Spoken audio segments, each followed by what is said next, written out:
Hello friends, आज मैं ए से लेकर एफ तक 6 beautiful alphabet mehndi design share कर रही हूँ। अगर आपको अपने नेम लेटर की मेहंदी पसंद है तो ये वीडियो लास्ट तक ज़रूर देखिए। अगर आप अपने नेम का फर्स्ट लेटर मेहंदी में बनाना चाहते हो तो ये डिज़ाइन से इंस्पिरेशन ले सकते हो।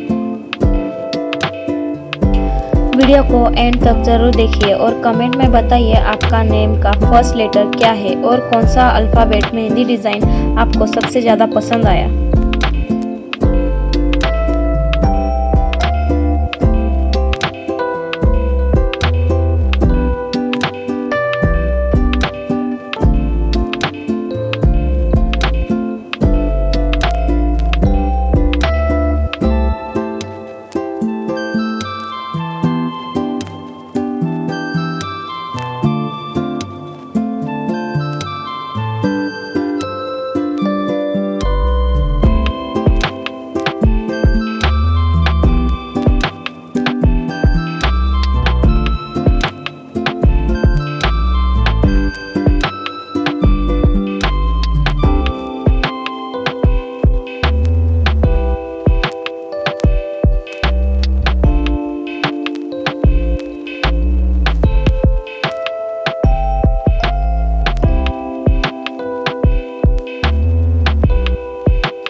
अगर वीडियो अच्छी लगे तो लाइक करें, शेयर करें और चैनल को सब्सक्राइब करना ना भूलें। Thank you for watching.